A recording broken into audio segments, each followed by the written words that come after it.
الحمد لله نحمده ونستعينه ونستغفره ونعوذ بالله من شرور أنفسنا ومن سيئات أعمالنا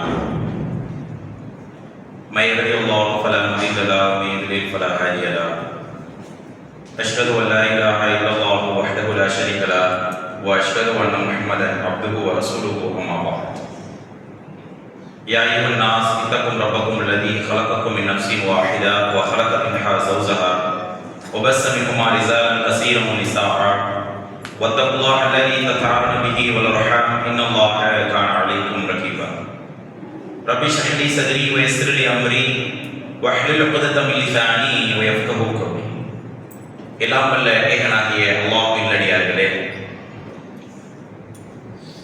நாட்களிலே சிறந்த நாளான ஜும்மாவுடைய தினத்தில் தியாக திருநாளை கொண்டாடியவர்களாக அதனுடைய மறு ஜும்மாவிலே நாம் அனைவரும் அமர்ந்திருக்கின்றோம்.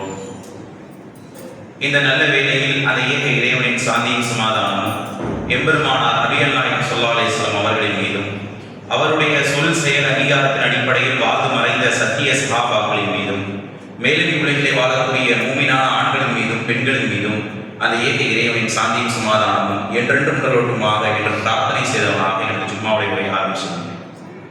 அல்லாஹ்வின் நல்லடியார்களே, இன்றைய ஜும்மாவின் சிந்தனையாக எது உண்மையான குர்பானி என்கின்ற கேள்வி தலைப்பாக தேர்வு செய்யப்பட்டுள்ளது.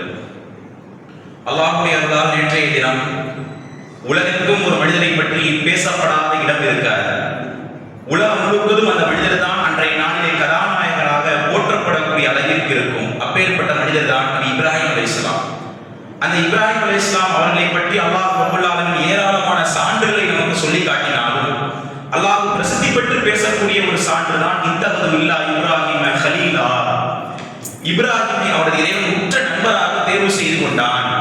அல்லாஹ்வுடைய நெருங்கிய ஒரு நேசராக தேர்வு செய்து கொண்டான். இதற்கான அடிப்படை காரணம் என்னவென்றால் வைதிபுத்தல இப்ராஹிம் நபி கலிமாத்தின் ஃபதம்மஹுன்ன. இப்ராஹிமை அல்லாஹ் பல கட்டளைகள் மூலம் அல்லாஹ் சோதித்தான். சோதித்த அனைத்து விதமான சோதனைகளிலும் அனைத்து விதமான கஷ்டங்களிலும் அவர் சாதனை படைத்தவராக நின்றார்.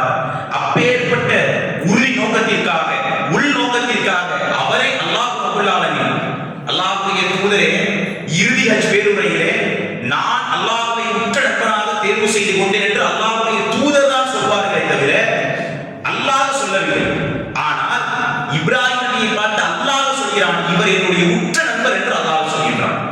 ஒட்டுமொத்த உலகத்திற்கு முன்மாதிரி முஹம்மது நபி லகத் கான லக்கும் ஃபீ ரசூலில்லாஹி உஸ்வத்துல் ஹஸனா.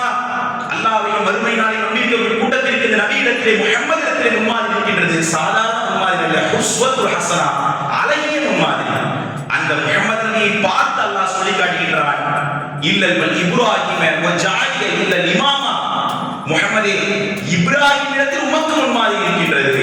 ஒட்டுமொத்த உலகத்திற்கு முஹம்மது நபி நமக்கு முன்மாதிரியாக இருந்தாலும் முஹம்மது நபிக்கு அல்லாஹ் சொல்லி காட்டுகிறான், உமக்கு இப்ராஹிம் இடத்திலே முன்மாதிரி இருக்கின்றது. அப்பேற்பட்ட கதாநாயகர் அவருடைய வரலாற்றை நாம் படிக்கக்கூடிய நேரத்திலே அறிந்து கொள்ளக்கூடிய நேரத்திலே சற்று ஒரு கணம் யோசித்து பாருங்கள். இப்ராஹிம் அலைஹிஸ்ஸலாம் அவர்கள் மூலியமாகத்தான் இந்த உலகத்திற்கு ஜம்சமுடைய நீரை அல்லாஹ் கொடுத்தார். கொள்கை பிடிப்பென்றால் என்னவென்று, ஏகத்துவத்திற்கு எப்படி நாம் போராட வேண்டும் என்ற அனைத்து விதமான செய்திகளை நமக்கு கற்றுக் கொடுத்தான். அதில் ஒரு இபாதத் தான் அல்லாஹ்விற்காக உஹலியா கொடுப்பது, அல்லாஹ்விற்காக குர்பானி கொடுப்பது, அல்லாஹ்விற்காக அறுத்து பலியிடுவது.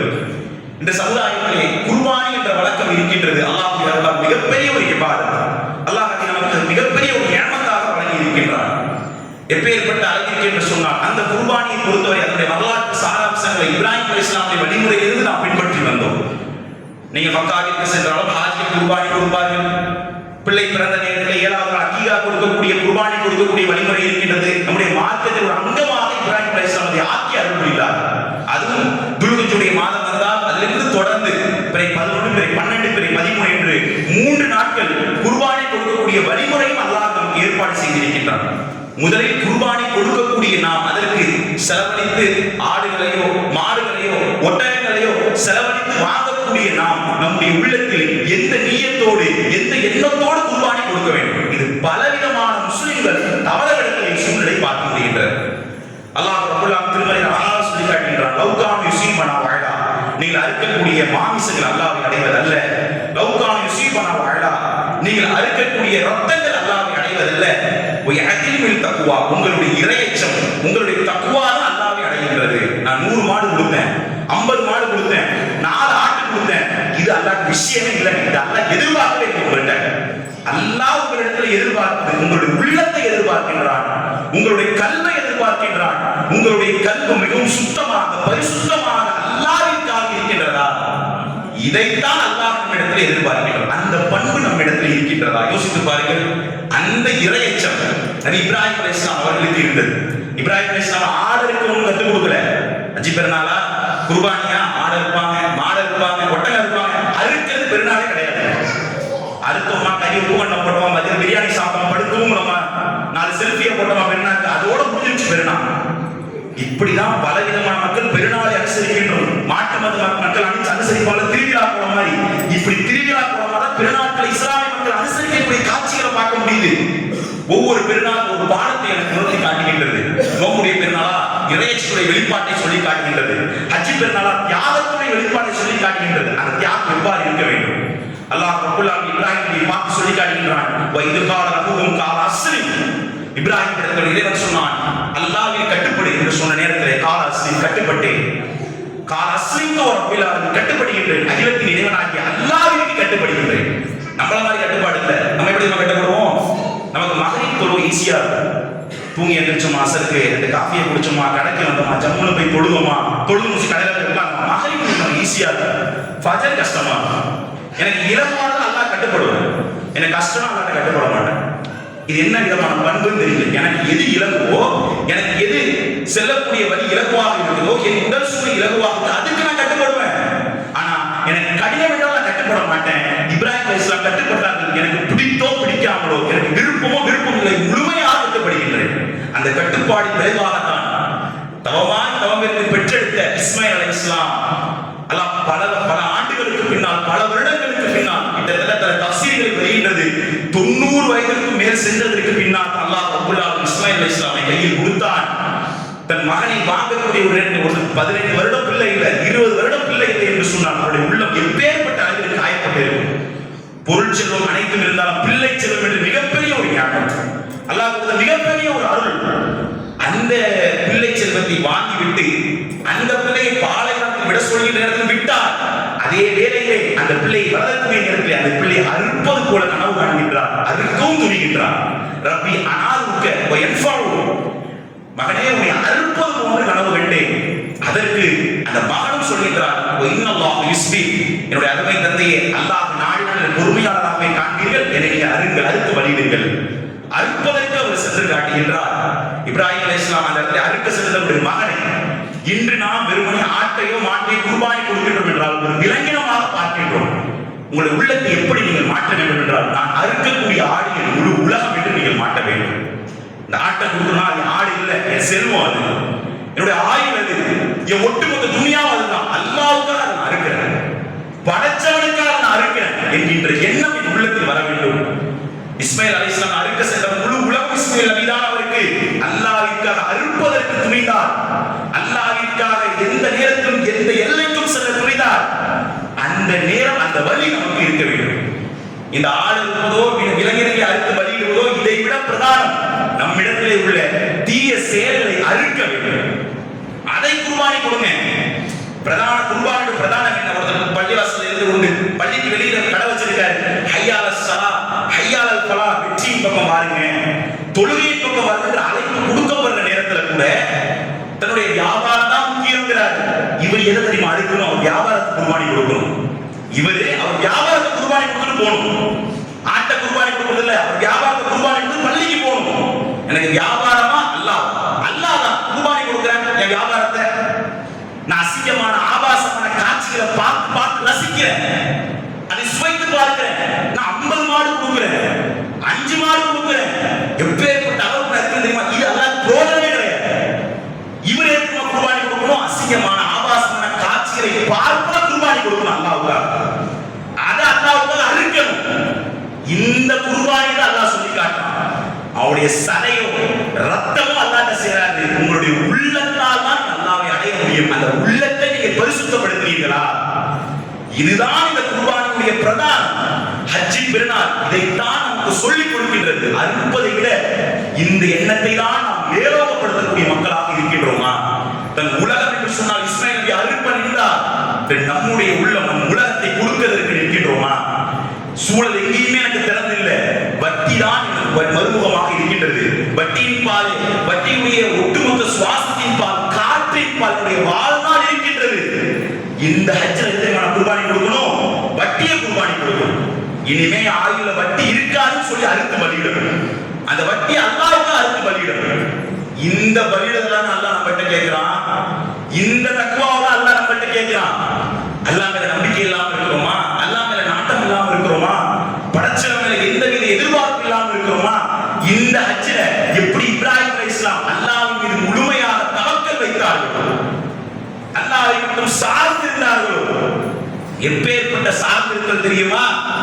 இப்ராஹிம் அலைஹிஸ்ஸலாம் நெருப்பு குண்டத்திலே தூக்கி வீசப்படுகின்ற நேரத்திலே கூட ஹஸ்புனல்லாஹு வ நிஅமல் வக்கீல், அல்லாஹ் எனக்கு போதுமானவன் என்று சொன்னார்கள். அரபியில் மட்டும் பார்க்காதீர்கள், கதையாக கடந்து போகாதீர்கள், ரத்த சரித்திரமாக யோசித்து பாருங்கள். ஒட்டுமொத்த உலகம் எதிராக இப்ராஹிம் நபி நின்ற நேரத்திலே நெருப்பு சுடும் என்று இப்ராஹிம் நபிக்கு தெரியும். தெரிந்துதான் என் ரப்பு என்னை காப்பாற்றுவான், எப்படி காப்பாற்றுவான் என்று எனக்கு தெரியாது, கண்மூடித்தனமாக நம்பிக்கை வைத்திருக்கிறேன், என் ரப்பு என்னை காப்பாற்றுவான். காப்பாற்றினான். அந்த நெருப்பை அல்லாஹ் எதிராக வைத்தான். இப்ராஹிம் அலைஹிஸ்ஸலாம் வைத்த நம்பிக்கை ஆழமாக இருந்தது. அந்த நம்பிக்கை நம்மிடத்தில் இருக்கு. அந்த நம்பிக்கை இல்லை என்றால் அந்த ஷைத்தான் நம்மிடத்தில் வசைபாடுகிறான் என்று சொன்னால் நாம் குர்பானி கொடுக்க வேண்டியது ஷைத்தானை குர்பானி கொடுக்கும். இதுதான் உண்மையான குர்பானியாக இருக்க முடியும். நம்ம அறுப்பதை விட்டுவிட்டு அறுப்பது இபாதத்தாக இருந்தாலும் அதை விட பிரதானம் நம்முடைய நஃப்ஸை, நம்முடைய நல்ல தூய்மையான உள்ளத்தை அல்லாஹ்விற்காக பணிய வைக்க வேண்டும். அதைத்தான் அல்லாஹ் கேட்கின்றான். என்னுடைய தீமைகளை எல்லாம் அல்லாஹ்விற்காக அறுக்கின்றேன், அறுத்து குர்பானி கொடுக்கின்றேன். இந்த எண்ணம் உள்ளவர்களாக நான் இருக்கின்றேனா? இந்த தக்வா உள்ளவர்களாக என் வாழ்வு இருக்கின்றதா? இன்று பலதரப்பட்ட மக்களுடைய உள்ளங்கள் எப்படி தெரியுமா இருக்கு? நான் இணை வைக்கல, வட்டி வாங்கல, விபச்சாரம் பண்ணல, பெரும்பாவங்கள்ல ஈடுபடல, ஆனா ஒருவரை பற்றி ஒருவர்கிட்ட புறம் பேசுறேன், அவதூறு பேசுறேன், காழ்ப்புணர்வுல இருக்கிறேன், என்னுடைய எண்ணம் குரோதமா இருக்கு, மோசடி பற்றி வியாபாரம் பண்றேன், எந்த ஒரு சகோதரியை சகோதரனா பார்க்க மாட்டேன், இழிவா பார்க்கிறேன், தாழ்த்தப்பட்ட மக்களா பார்க்கிறேன். இந்த எண்ணம் என்கிட்ட இருக்கு. இப்படி இந்த எண்ணம் இருக்கு. நான் பல பேர் நினைக்கிறோம், நான் இணை வைக்கல, பெரும்பாவத்துல இல்ல, இதுவெல்லாம் அல்லாஹ் என்னை மன்னித்து ஜன்னத்துல் ஃபிர்தௌஸ்ல கொண்டு போய் உட்கார வச்சிருவான். இந்த எண்ணம் பல பேர்ட்ட இருக்கு. நான் பெரும்பாவத்துல இருக்கிறேன், நான் அல்லாஹ் தடுத்த பாவத்துல இருக்கிறேன், ஏதோ சின்ன சின்ன பாவம் பண்றேன், அல்லாஹ் மன்னிச்சிடுவான். இது எப்படி தெரியுமா இருக்கு? அன்னைக்கு யூதர்கள் கிறிஸ்தவர்கள் இதெல்லாம் அல்லாஹ் இதெல்லாம் நபி ஸல்லல்லாஹு அலைஹி வஸல்லம் சொன்னான். நபியே காலவும் ஜன்னா, சொர்க்கம் எங்களை தீண்டாது. இதுவரை தெரியுமா? கொஞ்ச நாள் தான் சொர்க்கம், கொஞ்ச நாள் தான் நரகத்துல கிடப்போம். நரகம் என்று சொன்னால் சிறிது நாள் தான் நரகத்துல நாங்க கிடப்போம், அதுக்கப்புறம் சொர்க்கத்துக்கு போயிடுவோம். அப்ப அல்லாஹ் குர்ஆன்ல கேட்கிறான், ஒரு பைத்தெல்லாம் அல்லாஹ் ஏதாவது பையத்தை ஏத்தி நீங்க வாங்குறீங்களா கேட்கிறான். அல்லாஹ் இந்த பையத்தை ரெக்கார்ட் எழுதி கொடுத்தானா, அக்ரிமெண்ட் எழுதி கொடுத்தானா? இன்னைக்கு அப்படிதான் நாமளும் இருக்கிறோம். அந்த யூதர்களுக்கு நமக்கு என்ன வித்தியாசம்? இன்னைக்கு அப்படிதான் நாமளும் இருக்கிறோம். ஏன் மதத்தோடு வரல, ஏன் ஐக்கிய தொழுகிற குடும்பம் எல்லாம் மன்னிச்சுவோம். எல்லாம் மன்னிக்க கூடியவன் தாங்க, இல்லைன்னா சொல்லுங்க, எல்லாம் மன்னிக்க கூடியவன் தான். ஆனா ஒரு மூமினுடைய உள்ளம் இப்படி இருக்கலாமா? இந்த எண்ணத்துல நாம இருக்கலாமா? எல்லாம் மன்னிப்பாங்க. ஆனா நம்முடைய உள்ளம் எப்படி தெரியுமா இருக்கும்? நம்ம சொர்க்கத்து மேல அடி வைக்கலையே, ஜன்னத்துல் ஃபிர்தௌஸ் மேல அடி வைக்கிறோம். இப்ராஹிம் அலைஹிஸ்ஸலாம் தன் வாழ்நாள்ல சொன்ன 3 பொய்களை மறுமையில கலந்துனாங்க. தன் வாழ்நாள்ல 3 பொய் தான் இப்ராஹிம் நபி சொன்னாங்க. எந்த அளவிற்கு? அந்த ஊர் மக்கள் திருவிழாவுக்கு இப்ராஹிம் நபி அழைக்கின்ற நேரத்தில் நான் நோயாளின்னு சொன்னாங்க, மக்களுக்கு தெளிவுபடுத்தணுங்கிறதுக்காக. பின்னால ஊர்ல உள்ள சிலையெல்லாம் அடிச்சு உடைச்சு பெரிய சிலைகளை கொடாலிய வச்சாங்க. அந்த பெரிய சிலை உடைச்சிச்சுன்னு சொன்னாங்க, அந்த மக்களுக்கு புரிய வைக்கிறதுக்காக. அடுத்தது என்ன? நம்ரூத் என்று சொல்லக்கூடிய கொடுங்கோல் மன்னன் தன்னுடைய மனைவி சாராவை அபகரிக்கிறதுல தங்கச்சின்னு சொன்னாங்க, மனைவி காப்பாற்றுறது. எல்லா பொய்களுமே உண்மைக்காக, சத்தியத்திற்காக, நன்மைக்காக தான் சொன்னாங்க. இன்னைக்கு நம்ம சர்வசாதாரண 300 பொய் சொல்லுவோம் ஒரு நாளைக்கு.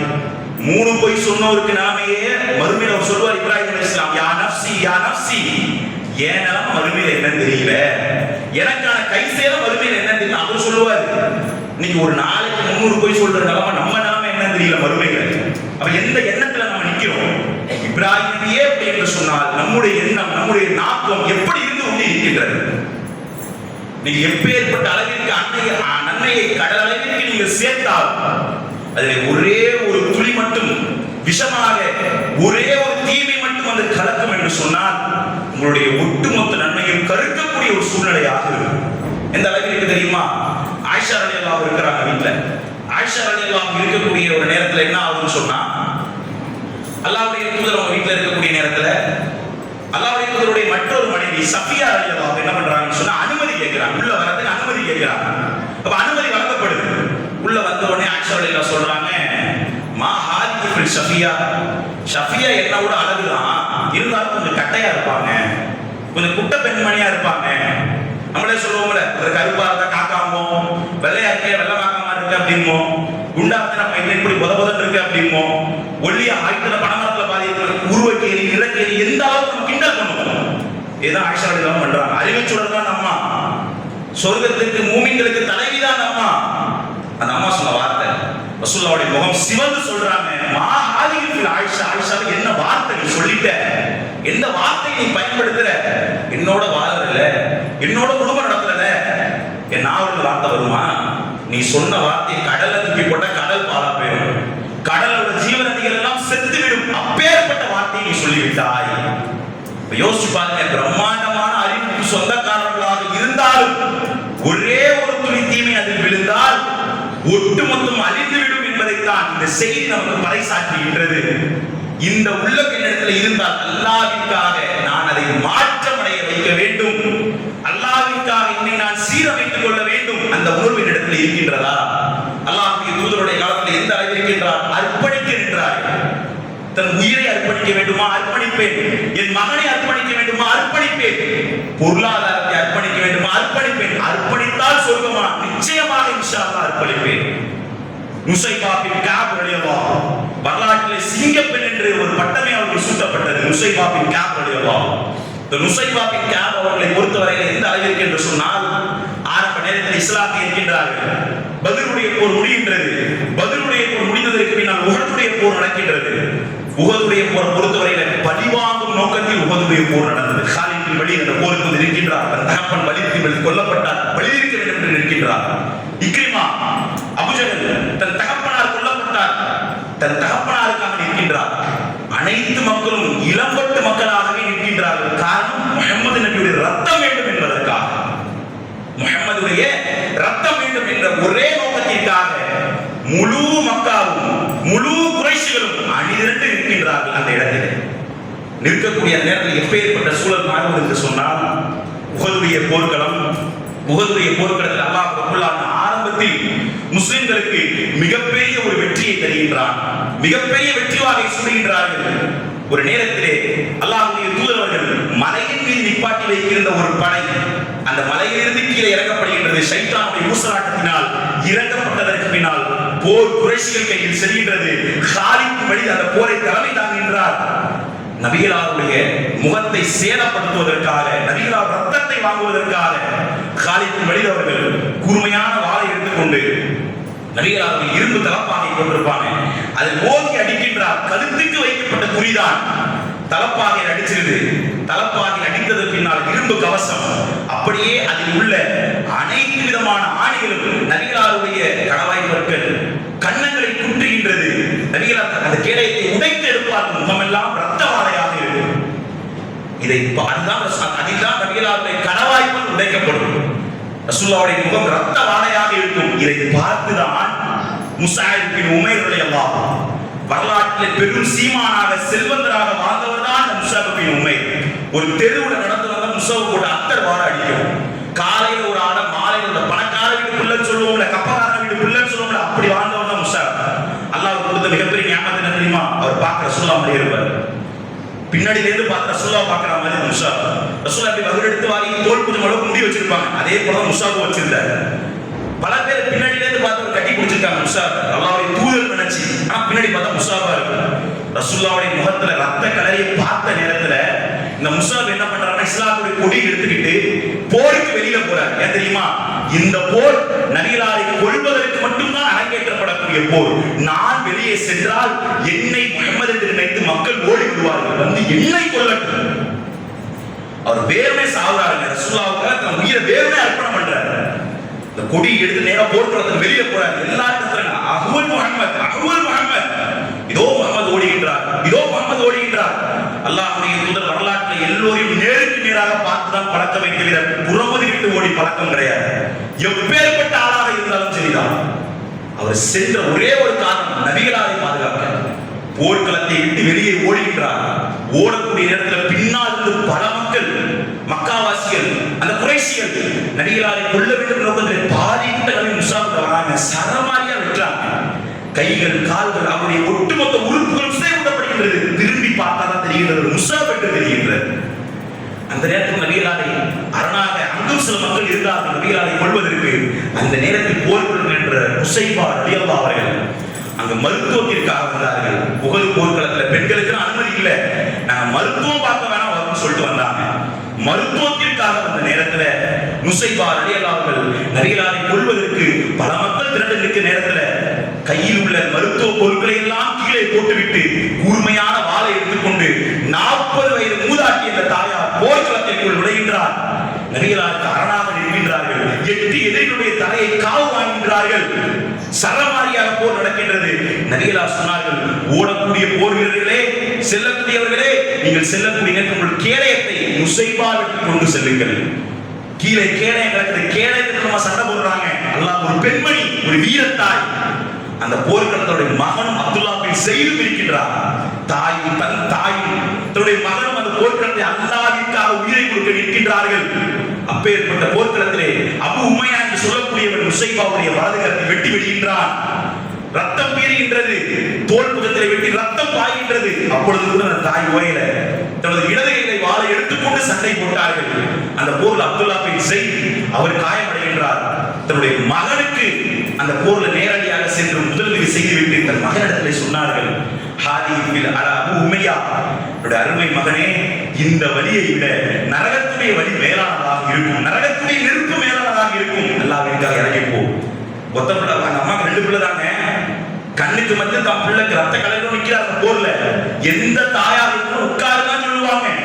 ஸ்கூலுக்கு போயிட்டு பிள்ளை வருதுங்க, மண்டையில ரத்த கலரோட பிள்ளை வருது, சிரிச்சுக்கிட்டு இருப்போமா? பதறி போய் ஹாஸ்பிட்டல் அட்மிட் பண்ண மாட்டோம். கண் பார்த்த ரத்தம் எல்லாம் வடிகின்றது. இதை விட நரகத்துடைய நெருப்பு கொடூரம். அல்லாஹ்விற்காக முன்னேறி சென்று அந்த மகனும் சென்றார். அல்லாஹ்விற்காக அந்த மகனும் அல்லாஹ்விற்காக சென்றார். நம்முடைய நவுந்து வந்துருங்க, பின்னாடி நிற்கிறாங்க, பின்னாடி நவுந்து வந்துருங்க.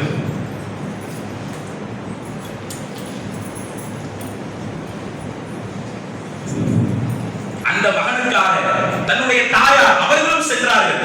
பின்னாலே அந்த போர்க்களம் முடிகின்றது. அந்த போர்க்களம் முடிந்தால் முஸாப் மரணத்தை தழுவி இருக்கின்றார். நுசைபா ரலியல்லாஹு அவர்கள் அல்லாஹ்வின் தூதரோடு காலங்களில் கழிக்கின்றார். அல்லாஹ்வின் தூதருடைய காலங்கள் கழிகின்றது.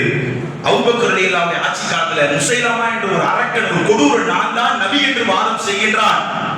அவனிடத்தில் தூதுவராக ஹபீப் பின் ஸைத் கொண்டு வரப்பட்டார். அந்த மகனும் நுசைபாவுடைய மகன் தான். ஹபீப் பின் ஸைதும் செல்கின்றார் அந்த முசைலமாவுடைய கடிதத்தை கொடுப்பதற்கு. சொல்லக்கூடிய செய்தியை கதையா மட்டும் கேட்கிறாங்க, கற்பனையா மட்டும் கேட்கிறாங்க, ரத்த சரித்திரமாக எப்படி இருக்கு நினைச்சு கேட்டு பாருங்க. அப்பதான் நமக்கு வழிவர்த்தம் தெரியும். யோசிச்சு பாருங்க. ஹபீப் பின் ஸைத் செல்கின்றார். 2 மகன் தான். ஒரு பிள்ளை அனுப்புறாங்க அந்த முசைலமா இடத்துல. அங்க போறாரு. அல்லாஹ்வுடைய தூதர் முஹம்மது நபி மட்டும்தான் நீ பொய்யன் என்று அந்த கடிதத்தை வாசித்து காட்டுகின்றார். ஹபீபை கொடுமைப்படுத்துறான் முசைலமா. எப்படி தெரியுமா கொடுமைப்படுத்துறான்? அவருடைய ஒவ்வொரு உறுப்புகளையும் வெட்டுகின்றான். பல்ல பிடுங்குறான், விரல வெட்டுறான், கால் தசைகளை அறுக்கிறான், கை தசைகளை அறுக்கிறான், அறுத்து கேட்கின்றான். இப்பொழுது இறை தூதர் யார்? முஹம்மது அன்னி, நானா முஹம்மதா? வல்லாஹி சொல்கின்றேன், என் இதயத்தை பிளந்தாலும் சரி, என் இதயமும் சொல்லும் எனது ஹபீப் முஹம்மது நபிதான். அவருடைய ஆட்காட்டி விரல் அறுத்து அல்லாஹ்வுடைய தூதருக்கு பார்சல் செய்யப்பட்டது, அறுத்து கொண்டு வரப்பட்டது. இந்த விரலை பார்த்த தாயார் தேம்பி அழுதார்கள். ஏனென்றால் என் மகன் கலிமா சொன்னான். விரலை உயர்த்தி அஷ்ஹது அல்லா இலாஹ இல்லல்லாஹ் என்று என் மகன் 8 வயதில் கலிமாவை சொன்னான். அந்த விரல் தான் என்று சொல்லி அழுதார்கள் அந்த தாயார். அல்லாஹ்வுடைய தூதர் மரணித்ததற்கு பின் ரௌபத்துடைய ஆட்சியிலே யமாமாவுடைய பகுதியிலே முசைலமாவை எதிர்த்து போர்க்களம் நடக்கின்றது. கடுமையான போர்க்களம், யமாமா போர். அந்த போரில் உம்மு உமாராவும் அப்துல்லா பின் ஸைதும் இன்னொரு மகன் செல்கின்றார்கள். முசைலமாவுடைய தலையை வாங்க வேண்டும் என்று சொல்லி அந்த போர்க்களத்தில் உம்மு உமாராவுகள் முசைலமாவை தேடிக்கொண்டு செல்லக்கூடிய நேரத்தில் அந்த போர்ல உம்மு உமாரா அவர்களுடைய, அதாவது முசைபாவுடைய பேர் உம்மு உமாரா, அந்த அந்த நுசைபா அவர்களுடைய வலது கை துண்டாக வெட்டப்படுகின்றது. முன்னாடி தோள்பட்ட வெட்டு, இந்த நேரத்தில் வலது கையே காணும். மணிக்கட்டு வரை உள்ள கை துண்டாக வெட்டப்பட்டுருச்சு, ரத்தம் போயிட்டு இருக்கு. அதை பத்தி நம்ம கவனிக்கல. இடது கையில எடுத்துக்கொண்டு இடது கையில போர் செய்கின்றார்கள். இடது கையும் அந்த தாயாருக்கு வெட்டப்படுகின்றது. இறுதியாக முசைலமா பகுஷியும் அப்துல்லா பின் ஸைதும் கொன்று குவிக்கின்றார்கள். அந்த தாயார் இரு கைகளும் இல்லாமல் கடைசி நேரத்திலே அல்லாஹ்வுடைய தூதரை வந்து பார்த்து கேட்ட, அல்லாஹ்வுடைய தூதரே, நான் குடும்பத்தோடு இஸ்லாத்தை உங்களோடு எடுத்துக்கொண்டேன் ஒரு காலத்துல, ஆனா இப்பொழுது அல்லாஹ்விற்காக 2 மகன்களை கொடுத்தேன் என்று சொல்லும் பொழுது அப்பொழுது அல்லாஹ்வுக்கு ஒரு முன்னறிவிப்பு சொன்னார்கள், உன் இரு கைகள் இல்லாமல் ஒரு நாள் உன் நிலை மாறும், அந்த கை இன்ஷா அல்லாஹ் சொர்க்கத்தில் இருக்கும் என்று சொன்னார்கள். அந்த முன்னறிவிப்பு இந்த யமாமாவுடைய போர் நிறைவேற்றம் அடைகின்றது. அல்லாஹ்வுடைய தூதர் சொன்ன நிறைவேற்றக்கூடிய செய்தி இந்த போர்க்களத்தை அவர்களுக்கு பிரதிபலிக்கின்றது. அந்த தாயார் அல்லாஹ்வுடைய தூதர் சொன்ன காலங்கள் எல்லாம் கழிந்து, உமருடைய ஆட்சியெல்லாம் கழிந்து மரணத்தை நோய்வாய்ப்பட்டு மரணத்தை அழுகுகின்றார்கள். பெற்றெடுத்த 2 பிள்ளைகளையும் அல்லாஹ்விற்காக அர்ப்பணம் செய்தார்கள். தன் உடல் உறுப்பை அல்லாஹ்விற்காக கொடுத்தார்கள். இதுதான் உண்மையான குர்பான். அர்ப்பணம் இருக்குல்ல, அல்லாஹ்விற்கு கொடுப்பது இருக்குல்ல, அதை அல்லாஹ்விற்கு இறைச்சியை கொடுப்பதல்ல, எனக்கு பிடித்த துன்யாவை, என் உலகத்தை கொடுப்பது. இந்த எண்ணம் தான் ஒரு மூமினுக்கு இருக்க வேண்டும். இந்த நஃப்ஸ் தான் ஒரு மூமினுக்கு இருக்க வேண்டும். என் அல்லாஹ் எனக்கு சொல்லிவிட்டால் எந்த நேரத்திலும் நான் கட்டுப்படுவேன் என்கின்ற உள்ளப்பாடு எனக்கு இருந்தால்தான் இந்த நேற்றைய கொண்டாடிய ஹஜ்ஜி பெருநாள் நமக்குரிய பெருநாளாக கொண்டாடுவதற்கான தகுதி உள்ள மக்களாக அந்த பெருநாள் எனக்கு உணர்த்திய பாடம் எனக்கு அதுதான் என்று ஒவ்வொரு மக்களும் யோசித்து நம்முடைய வாழ்வை நடைமுறைப்படுத்தக்கூடிய மக்களாக வல்ல நாயகன் நம்மை மாற்ற வேண்டும். அப்பேற்பட்ட நல்லுணம் படைத்த மக்களாக வல்ல நாயகனை மாற்றி ஜன்னத்துல் ஃபிர்தௌஸ் தருவான் என்று கூறிய என்னுடைய முதல் எழுதி சொல்லிட்டார். அல்லாஹ் அடியார் நெருங்கி வந்துருங்க, முன்னாடி நிற்கிறானோ நெருங்கி வந்து அல்லாஹ்வுடைய அருளால் ஹஜ் பெருநாளை கொண்டாடிய மக்களாகவும் அதனுடைய மறு ஜும்மாவிலே நாம் அமர்ந்திருக்கின்றோம். இருக்கக்கூடிய ஒரு நேரத்திலே நம்மை சுற்றி நடக்கக்கூடிய நிகழ்வுகளை நம்மால் பார்க்க முடிகின்றது. உச்ச நீதிமன்றத்துடைய தீர்ப்பை நாம் பார்த்தோம். எப்பேற்பட்ட அளவிற்கு என்று சொன்னால், ஒவ்வொரு மத வணக்க வழிபாடுகளும் அவர்களை நிறைவேற்றுவதற்கு இந்த நாடு அனுமதிக்கின்றது. ஏனென்றால் இந்த நாடு மதங்களை சார்ந்த ஒரு நாடு அல்ல, மதச்சார்பற்ற ஒரு நாடு. ஆனால் அப்பேற்பட்ட ஒரு நேரத்தில் நீதிமன்றம் ஒருவருடைய மத விவகாரங்களில் தலையிட்டு அதிலே பொது இடங்களிலே குர்பானி கொடுப்பது வழக்கமாக இருக்கக்கூடாது, இந்த சட்டம் என்னிடமே கிடையாது, இதை நாங்கள் அமலாக்கம் செய்கின்றோம் என்ற பெயர்ல முஸ்லிம்களை திட்டம் வைத்து நடக்கக்கூடிய ஒவ்வொரு காட்சிகளையும் நாளுக்கு நாள் அரங்கேற்றம் செய்யக்கூடிய சூழல்களை பார்க்க முடிகின்றது. எந்த அளவிற்கு என்று சொன்னால், இந்த இஸ்லாமிய வட்டங்கள்ல சினிமா போன்ற அளவிற்கு, இன்ஸ்டாகிராம் ரீல்ஸ் போன அளவிற்கு அவருடைய உள்ளங்கள்ல இஸ்லாம் போல. அதுக்கு இந்த நாட்டுடைய ஆட்சியே ஒரு சாட்சி, அது சொல்ல முடியாது, அந்த மாதிரி தான் இருக்கு. இந்த நாட்டுடைய ஆட்சியே அதுக்கு ஒரு சாட்சியா வந்துருச்சு. இன்ஸ்டாகிராம் ரீல்ஸ் சினிமா போன அளவுக்கு இஸ்லாம் போல. அப்ப எப்பேற்பட்ட சூழல் இருக்குன்னு பாருங்க. அந்த மாதிரி இருக்கக்கூடிய ஒரு நேரத்துல ஒரு மூமினுடைய உள்ளம் எப்படி இருக்க வேண்டும் என்று சொன்னால், எது நடந்தாலும் இப்ராஹிம் அலைஹிஸ்ஸலாமுடைய வழிமுறை தான், ஹஸ்புனல்லாஹு வ நிஅமல் வக்கீல், அல்லாஹ் எங்களுக்கு போதுமானவன், எங்களை எதுவும் பண்ண முடியாது. ஏன்னா எங்க பின்னாடி எங்க ரப்பு இருக்கிறான். பத்ர்ல அல்லாஹ் ரப்புல் ஆலமீன் முஹம்மது நபிக்கு மலக்குகளை இறக்கினான், உஹதுல இறக்கினான், ஹந்தக்ல இறக்கினான், பல நேரத்தில் அல்லாஹ் கைவிடல. அந்த உறுதிப்பாடு நம்ம இடத்துல இருக்கணும். எனக்கும் அல்லாஹ் பல வகையில உதவி செய்வான். நான் இப்ராஹிம் நபியுடைய வம்சாவளியில வந்தவன், இப்ராஹிம் நபி ஏற்றி வாழக்கூடியவனா, எந்தவித நேரத்திலும் அடக்குமுறைக்கு. ஏனென்றால் இந்த சமூகம் அபூஜஹலை பார்த்த சம்பவம். இந்த சமூகத்தை பொறுத்தவரையில அபூஜஹலை சந்தித்த ஒரு சமுதாயம், உத்பாவை சந்தித்த ஒரு சமுதாயம், ஃபிரௌனை சந்தித்த ஒரு சமுதாயம், எந்தவித நேரத்தில் அஞ்சக்கூடிய ஒரு சமுதாயமாக இந்த சமுதாயம் இல்லை. அப்படிதான் எங்களுடைய இறைத்தூதர் படைத்தவனுக்கு மட்டும்தான் அஞ்ச வேண்டும், படைப்புகளுக்கு அல்ல என்கின்ற உயரிய நோக்கத்தை எங்களுக்கு எங்களுடைய பெருமானார் கற்றுத்தந்திருக்கின்றார்கள். அந்த உறுதியோடுதான் யாருக்கும் அஞ்சாமல் படைத்தவனுக்கு மட்டும் தலையை சாய்க்கக்கூடிய இஸ்லாமியர்களாக நமது வாழ்வை நாம் அர்ப்பணம் செய்ய வேண்டும். அல்லாஹ்விற்காக மட்டும் வாழ்ந்து நம்முடைய வாழ்வும் நம்முடைய மரணமும், இப்ராஹிம் நபி சொன்னாங்களே, லவ்கான் அலைஹா வ ஆபானா, எனது வாழ்வும் மரணமும் அல்லாஹ்விற்காக என்று சொன்னார்கள். அதை உளமாற பின்பற்றக்கூடிய நல்ல மக்களாக வல்ல நாயகனை மாற்றுவார் என்று கூறிய நிறைவு செய்கின்றேன். வாஹிர தாவா ரப்பில் ஆலமீன். அஸ்ஸலாமு அலைக்கும்.